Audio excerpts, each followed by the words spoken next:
我们的想法是看看是不是有可能在第6天登车，那个火车能转起来，我们这6天不该就。你看他多自由啊！来，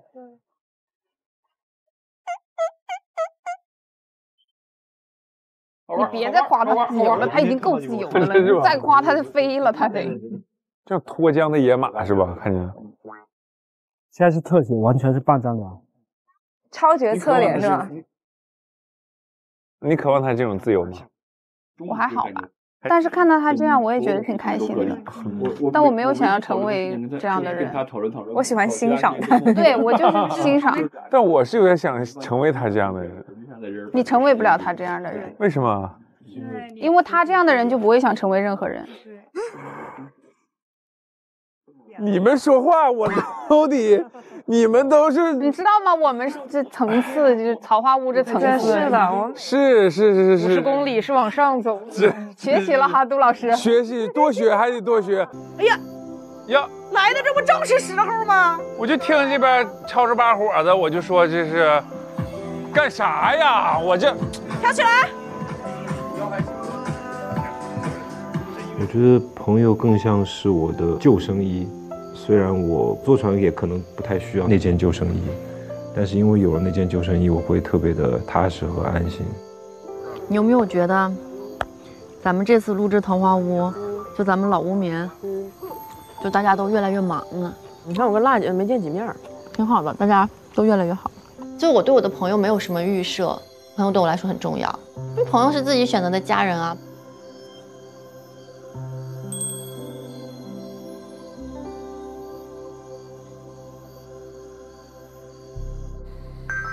大锅饭呢？这是。坐，三姐。来嘞。哥，久等了。哎，你为啥叫我哥？你是几年的？你应该比我客气，我管苏龙哥都叫哥，苏龙哥比我小2、3岁呢。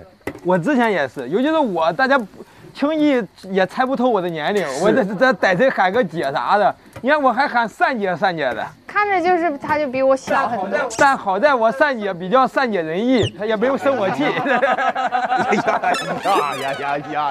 哎呀 ！Please come on。吉娜是我们特别善良友好的朋友。哎呀，这味儿！哎呦，那边这头有个馒头，往上一站，哎呦！朋友们，欢迎来到桃花坞。好，谢谢军哥。谢谢哥。谢谢军哥，太好吃了。你吃这个虾？哦，对，这个是那个大虾，是极品啊！这个。两位老师们都认识单姐。什么节目？你怎么突然 Q 我？我们修铁路修了两天了。你听他唱歌吗？我听，我也看春晚。你上春晚了？是连上2年，是这样。但你唱的好是真的好。但我觉得我还是很希望可以演到你导的戏。女一，明白了，非得写一个女一，不是女一不演，明白。哎，小尚，我们这边还有个经纪人的业务，他们这2个人我们也可以签下来。哦，我们就是修铁路的工人，你觉得这个有什么经济业务？我让他们写2段铁路的脱口秀就行了。你别说话，他本来桃花坞给了他300，他260把这个项目包给了我们，他自己白赚40，他也不干活。任凯老师他很有魅力，是吧？是。我们作为普通人，怎么可以模仿到一点？就是模仿不了，或者学习点，就是我们也渴望得到他的那个魅力啊。我很简单，你去看《桃花坞》第4集。你都不知道，今天你没来之前，我们都在干活，他自己拿来杯咖啡在那边走，真的啊！他不光不避人，他在炫耀他这个行为，他生怕我们看不着。不，这个是他相信的事情，这是他相信的事情，这个让王建国无限羡慕，这是内心的自由，是吧？是。因为就我年轻的时候，我总觉得这个让我做不了自己，那个让我做不了的自己，但是我看到他，我就觉得那个为钱。就为前为后是吧？左顾右盼的人不就是我自己吗？那我就是做了我自己啊，我只是讨厌我自己嘛。但你看看人家，我3天看他，我没有看他迟疑过1秒。当然我们全组人都在骂你，但无所谓。你看，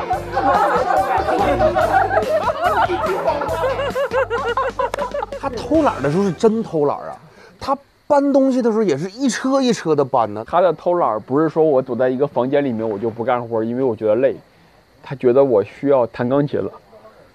铁路的轻音乐，第一天龙哥就在说这个事的，我一直记在脑里面。我们才搬了8车石子儿，人家写了3首歌了。群众这次采访一下群众的对老板的看法。我觉得老板没有做错任何事情。你这番话你能当老板？不然你以为我为什么年纪轻轻能混到桃花坞呢？哎呦，单姐帅。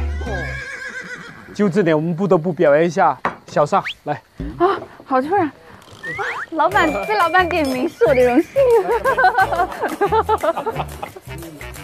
真没想到你年纪轻轻就已经这么年轻了。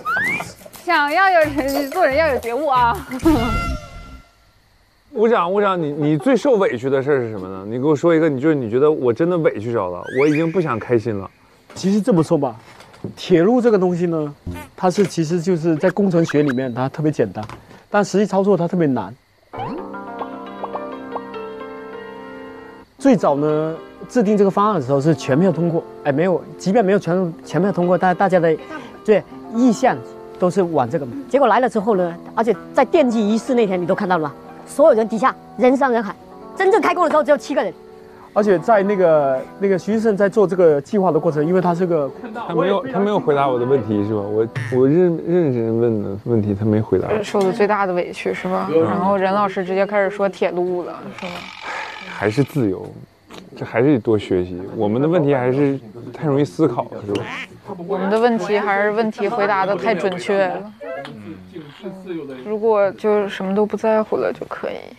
那我应该怎么办呢？人类的所有行为，要么就是出于怕，要么就是出于爱。他被 PUA 想想员工。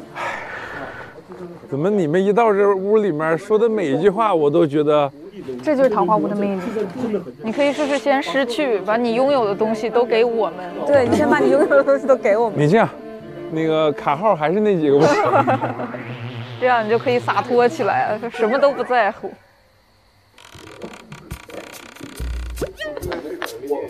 我们的想法是看看你是不是有可能在16天这个活动转起来，我们这个天不该结束。你看他多自由。来。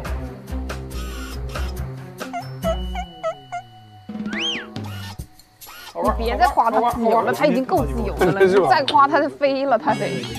像脱缰的野马是吧？看见。现在是特写，完全是半张脸。超绝侧脸是吧？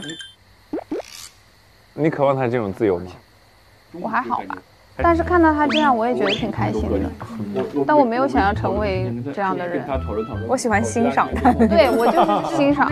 但我是有点想成为他这样的人。你成为不了他这样的人。为什么？因为他这样的人就不会想成为任何人。你们说话我都得。你们都是，你知道吗？我们是这层次，就是桃花坞这层次。是的，是50公里是往上走。学习了哈，杜老师。学习多学还得多学啊！活到老学到老，活到老学到老。问一下你知识范畴那个好吧？我唱一个歌怎么可以唱出感情来呢？唱歌在旋律内是轨道，旋律外是旷野。哎，所以。你怎么样都点题了，来吧。我在那边我就没事儿，然后我就不是到处就一个人待着嘛，然后待着我也会觉得哇好舒服好舒服，然后我就一直会想哦旷野怎么好怎么好怎么好，但你但凡想旷野怎么好的时候，全都是基于就是这个轨道给你任何的就是限制或者什么的，你才会觉得旷野的好。对，就这个意思。心里没有那个轨道，你真的很难看到你旁边的旷野。你周边一切的东西都很重要，都是旷野，都非常美好的。但是因为就是你得就是这个得吃那个苦。想到一块，但这个都是相对的，我没有觉得哪个更好。当然没有哪个，所以今天不是雪晴不是说就是没有这个二元对立的事情，对立不了。对，对立不了。如果无限的自由是不值得珍惜的。那是的，就是这样。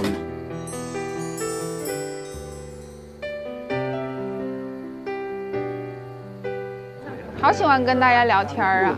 聊啊！我接个电话，你接谁的？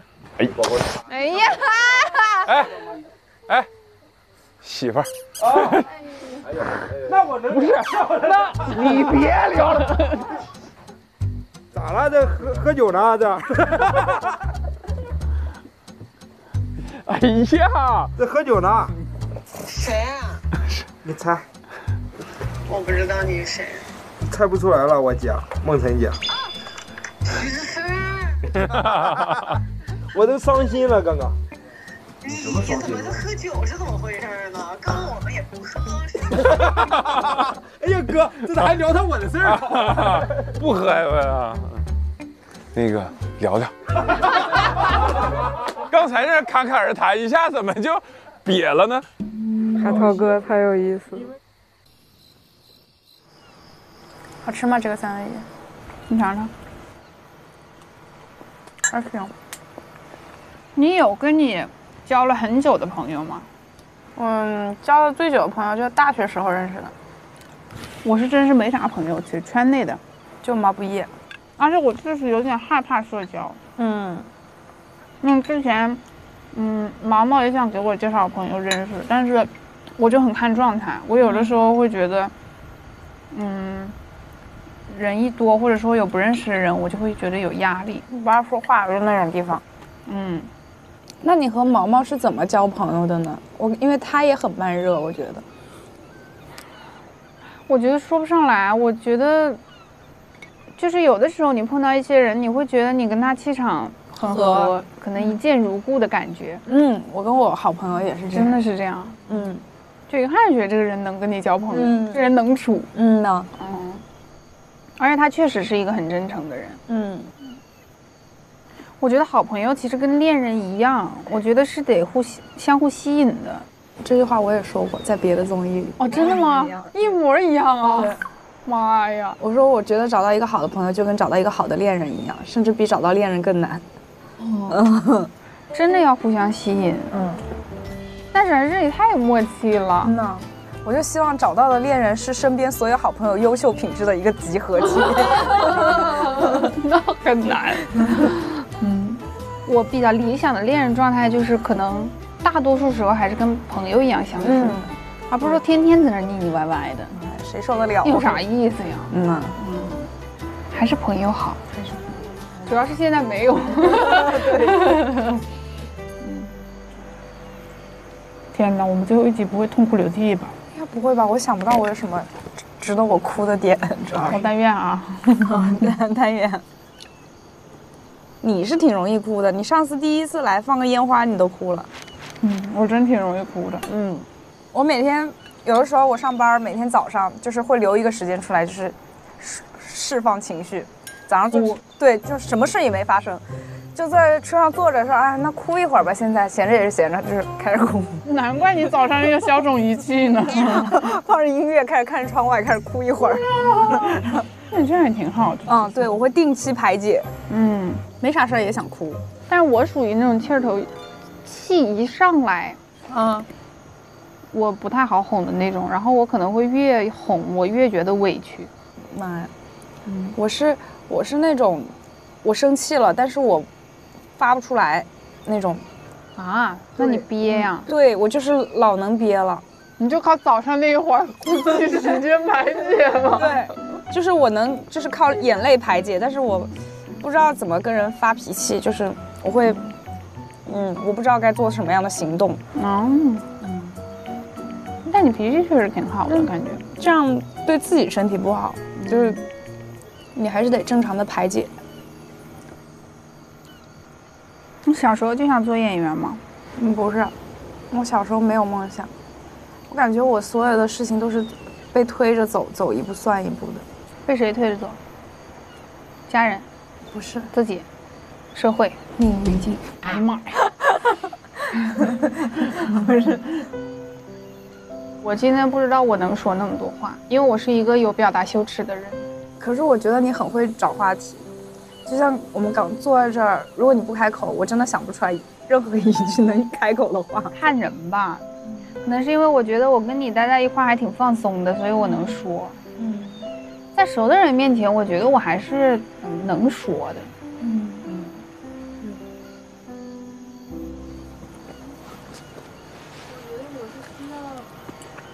好浪漫啊！我带一下我的意大利电影。对，意大利电影。滤镜。哎呀，一下出来个！现在我知道你为什么以前这么有创造力，好厉害！哎呀妈呀，咱这也没啥可招待的，但是有4瓶经典，能 OK 吗？啊呀，你们坐会儿，坐会儿，哄好了，你没事啦。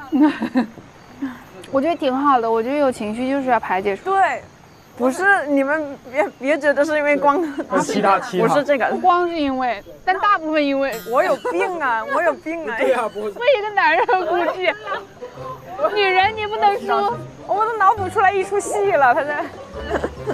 那你刚刚是咋的了？私人的事情是吧？不方便说。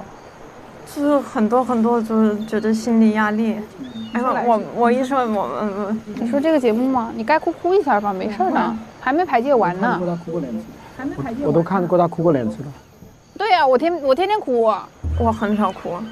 你哭一下吧，你这么要强干嘛呀？别那么强。我也天天哭。真的吗？你是吗？我没见过你哭过。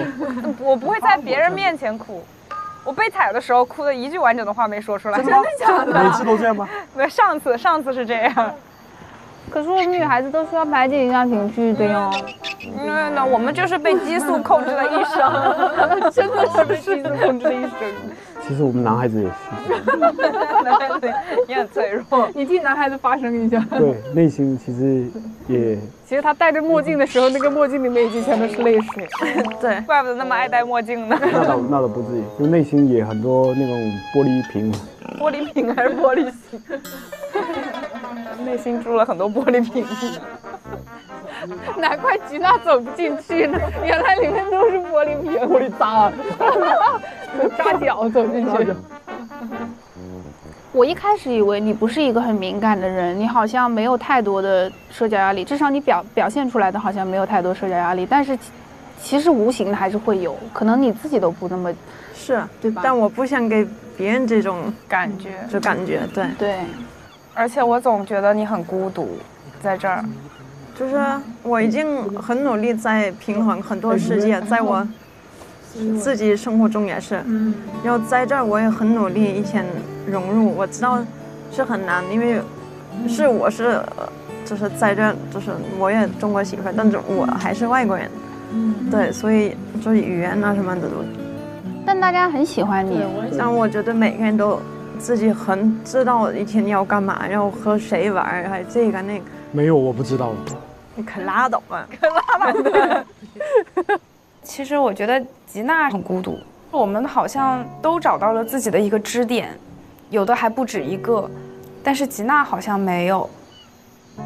我觉得沈月还有小善他们真的很好，沈月他很能感受到别人的一些感觉，然后他就很舒服的，就是把我有的时候融入进去。拍有的戏的时候，自己脑子里会选一个 BGM， 就小善有可能之前没那么感受到，但是今年就有点感受到了我的一些想法。对，你要拍那个电影了吗？年底要开始拍了。你导演吗？对。哇，我想当女一。那我就演女二，就是对。你很适合演女二。因为我要演女一。我之前有一次就是，我去见一个整形医生，我说医生，你看我这张脸有没有哪里要动的？一刀都不要动。对，那个医生告诉我，你现在就是很和谐，你一刀都不要动，你让我给你做什么，我都不给你做。你看，碰到好医生。然后那个医生就说，我就觉得你很像一个古代的人，他就说你就长得像一个古人。我如果是那个的，我也是不错，我如果是那个医生，一刀不动。对，非常好，非常好。来，小尚。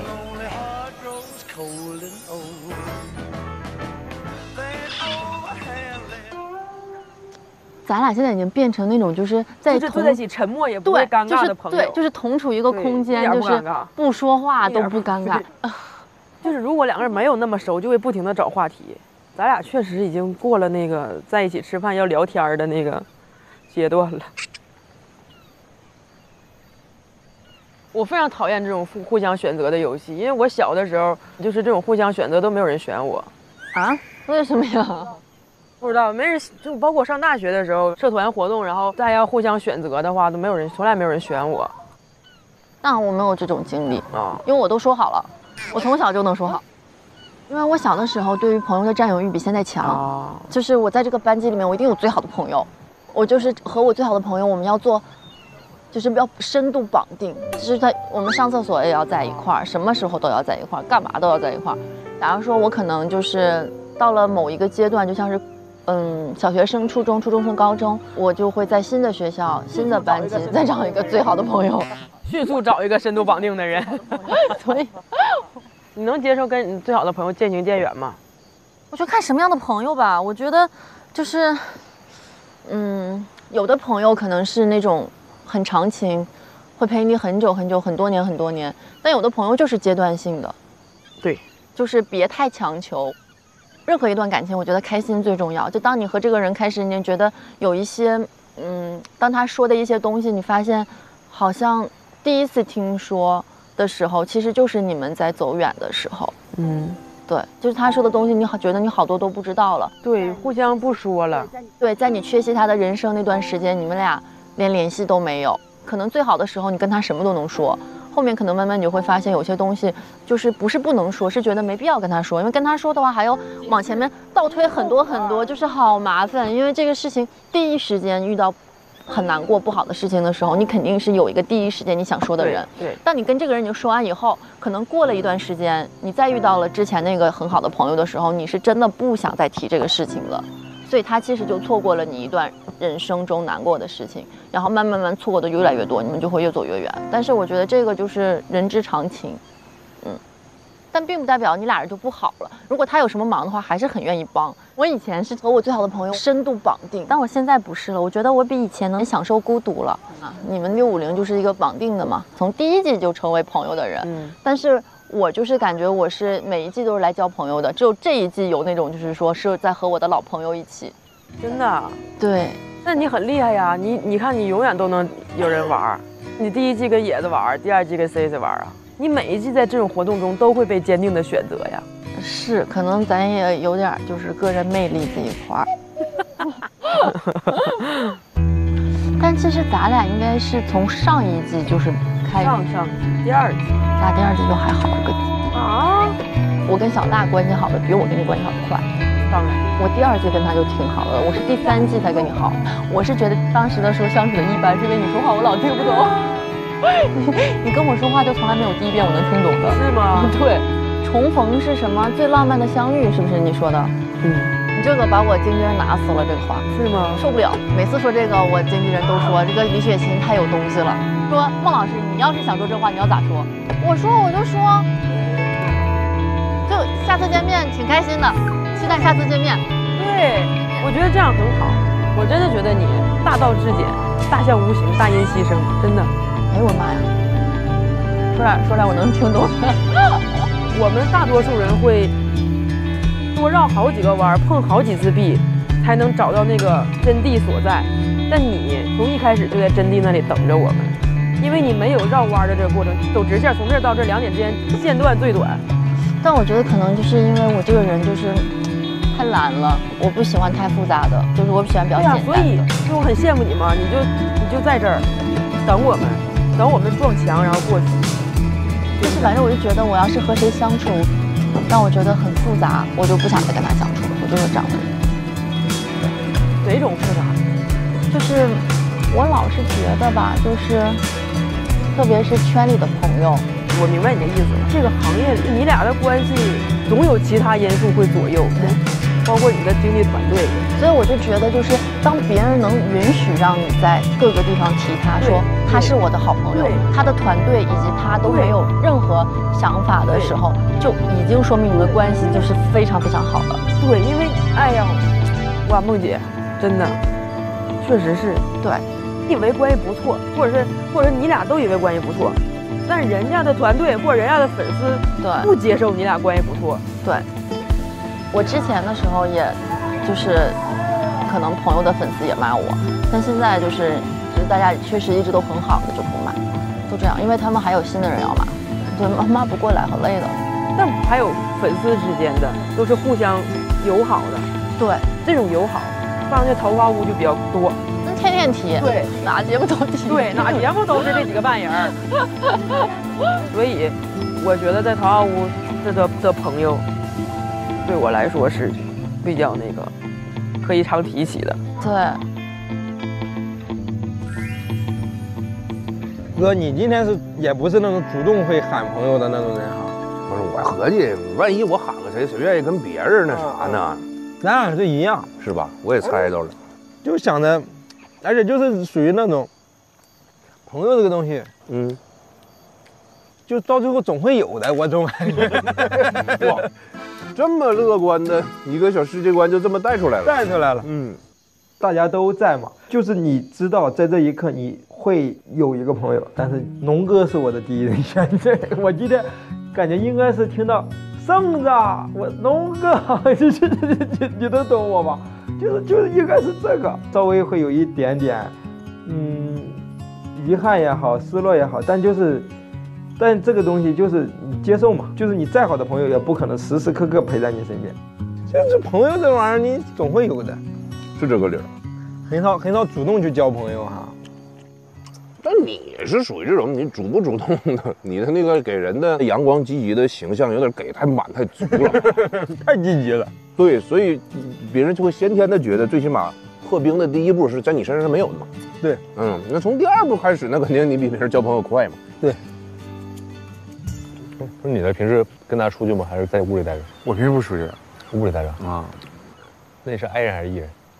我之前测我是 E 人，后来测又 I 了。我说这真是每个时候的心态不一样嘛，对吧？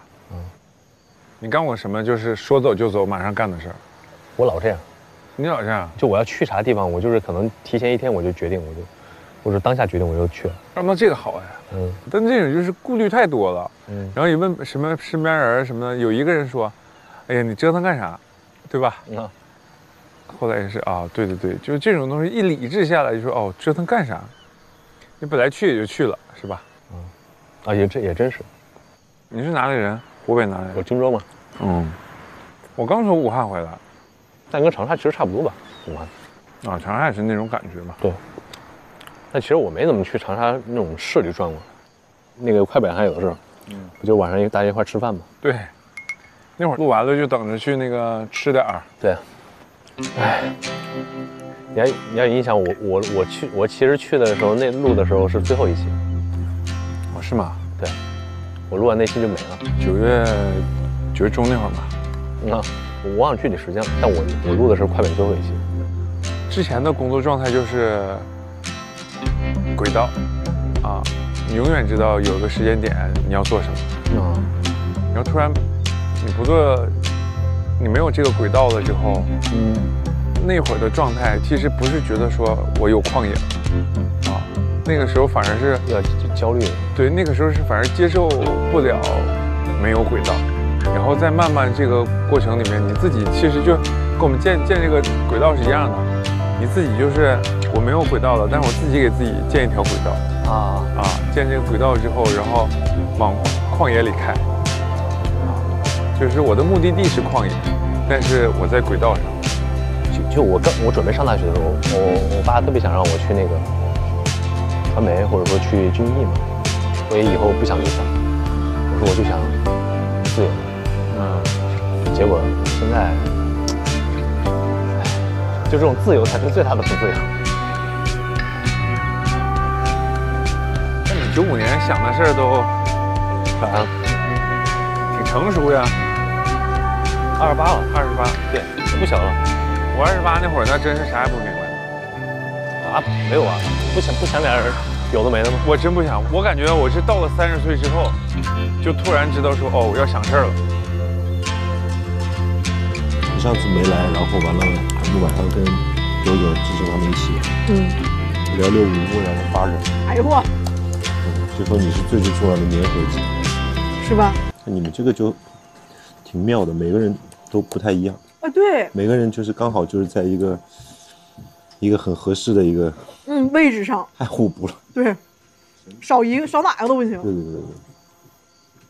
但弟弟不在，你会觉得很孤独吗？超孤独，是吧？但我上一次的时候就感受到了来自650的关爱。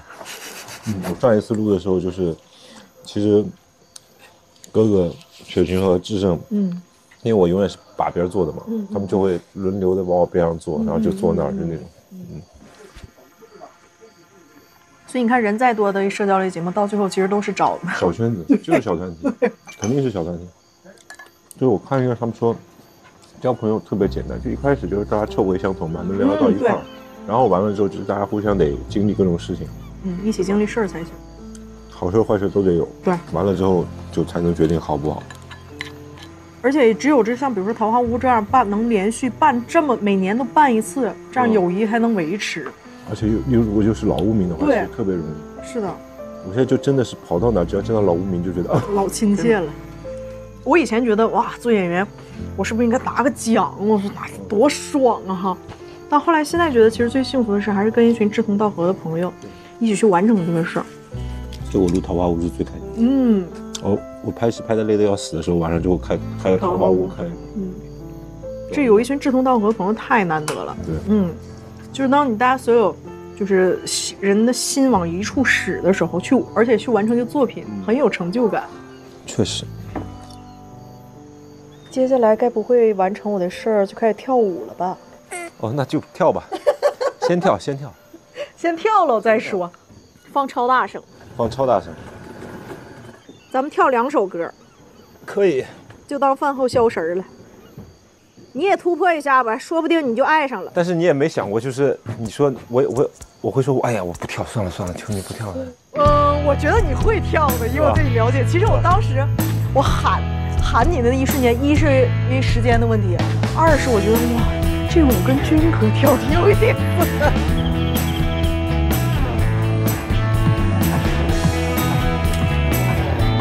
这是跳啥？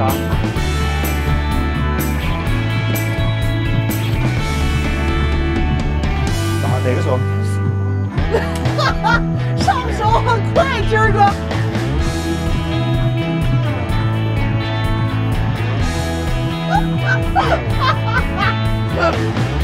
哎，你跟我说你今天笑的是什么？有一半笑你，有70%笑我。我觉得你全都笑我都行。好荒唐啊！就这样啊？对，不用有别的动作。我觉得来桃花坞就是要做一些自己可能平时不会做的事情，还是羞耻的。闭眼睛，军儿哥，闭眼睛就不羞耻了。虽然军儿哥可能没太享受，但我觉得他愿意去，因为我提的这个要求去配合我，对我来说也是一件很开心的事儿了。炒个鸡蛋吧，要不？算了，不吃。我是个演员，你是个单人。我们2个中间没有那么多感性，更多的是自然而然，顺水推舟，水到渠成。真有文化呀！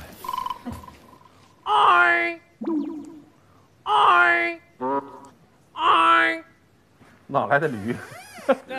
需要他的不是说需要他一直在我身边怎么样，而是我需要他在，他理不理我无所谓，就是他在。你洗了没？都荒岛上过来了，还洗这个？我现在在城市重新做人。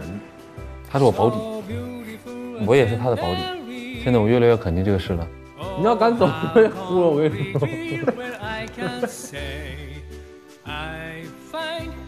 还吃着呢啊！这点饭不够你俩吃，这种朋友就不要交。这种朋友真是。聊聊吧，那活要怎么干啊？稿写了吗？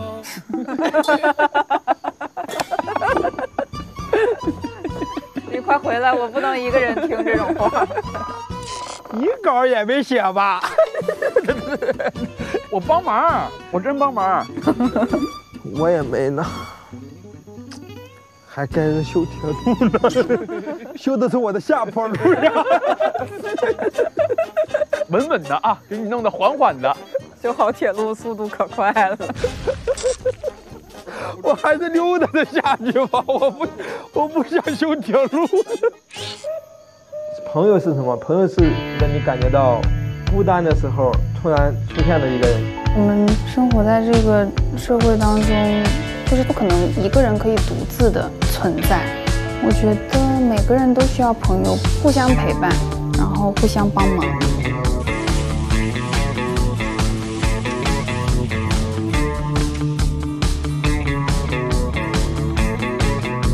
老雪呀，这是我平时75分的水平。谢谢国仔，哎呀，我国仔呀！来，这是什么东西？牛肉段，东北名菜。国仔，你这是纯大皮那个味儿，太香了。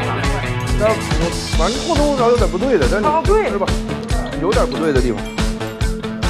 建国，我对你刮目相看。真是，太好吃了。我现在不会吃鸡了。站不起来了，现在。这个鸡没必要这么骄傲。我吃20多年了，我也没这么骄傲过。我没跟你说我为什么会吃鸡。咱俩现在呀，手机丢了呀，就是千万。咱俩现在要出什么问题了？先把聊天记录删掉，好吧？能保护一下彼此。一定要删掉聊天记录，手机直接格式化，梦姐。雪琴，你说仁哥他这个脑子是不是跟我的脑子还不太一样？不太一样。你我能琢磨透，他我琢磨不透。为什么？为什么？因为他们很多人一开始接触我的时候，也都觉得我脑子有病。什么病呢？就他们有的时候不太理解我，有点不太理解我的脑回路。但你也确实难理解。脑回路是吗？不是一切，不是你像画像搁着，你到时候火车一转，这个回路一转，你就全部都能理解。我画鸽子干什么？不是，画鸽在这。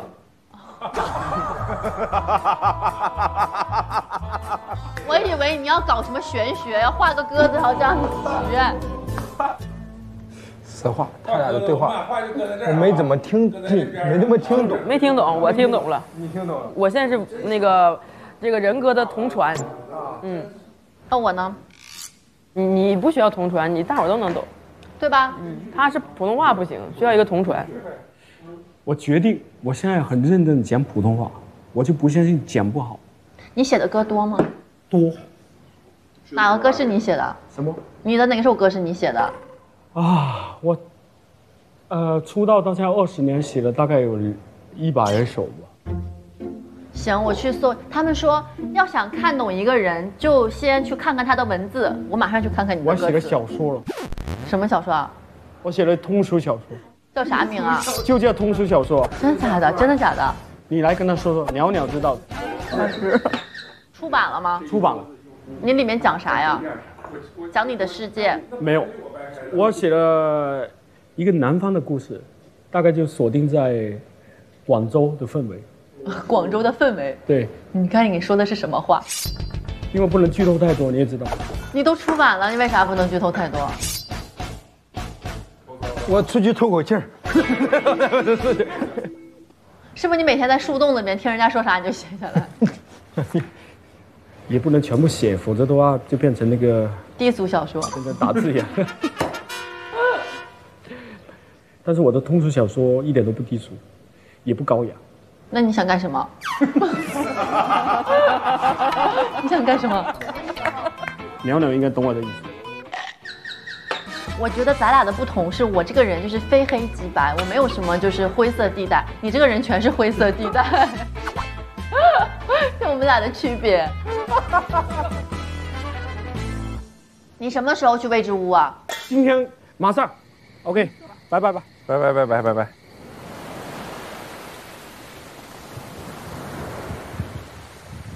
哇啊！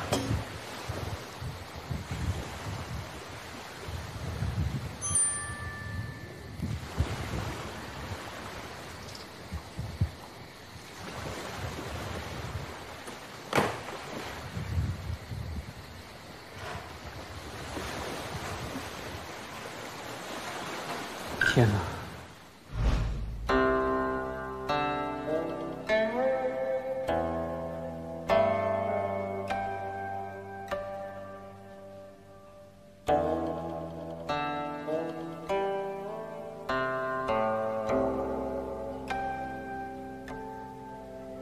这什么玩意儿？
警报这样的人很烦躁，那你在很烦躁的过程的话，你会采取很多清空的方式。那第一时间就是物质上的清空。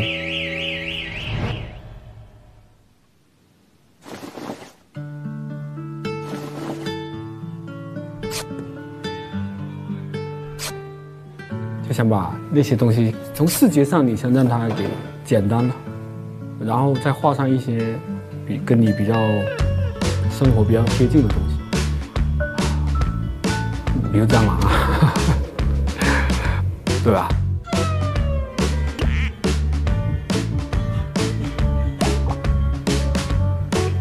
我在想，在真空的状态，如果飞碟真的飞向太空的话，还能存活的一种昆虫，应该就是蟑螂。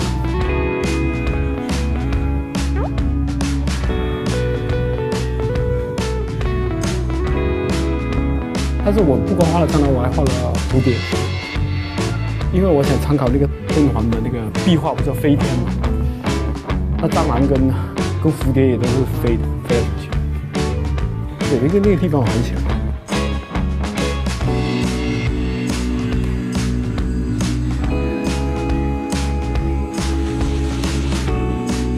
以前我会给那个摄像机夹个塑料袋来拍东西。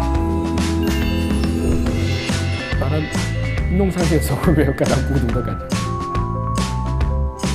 其实那个 UFO 就是孤独，确实会让人产生一种孤独感，就是你是不是孤独，你在那里都是孤独的，有种那种感觉。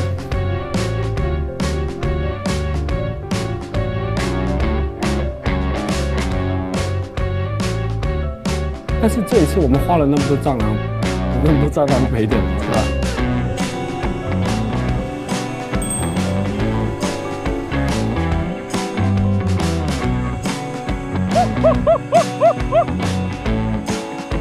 哎，过了，不是，要说我们在这里都没过，这个是线哈，不是，线在这儿呢。线不是线不是在这儿吗？我们对啊，那你球在这儿啊？是弹到这儿然后出来的。没有，回放呀，向前冲，向前冲。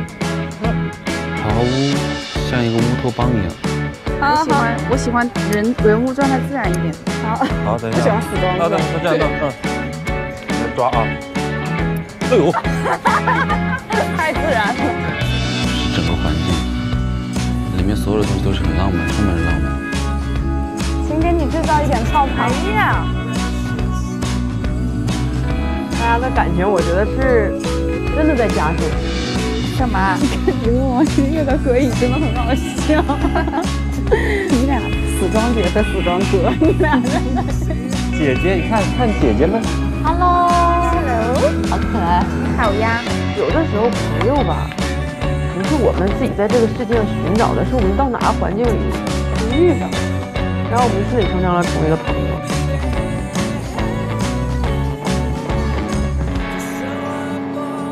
好爱桃花坞的生活呀，我可以一直在这里生活。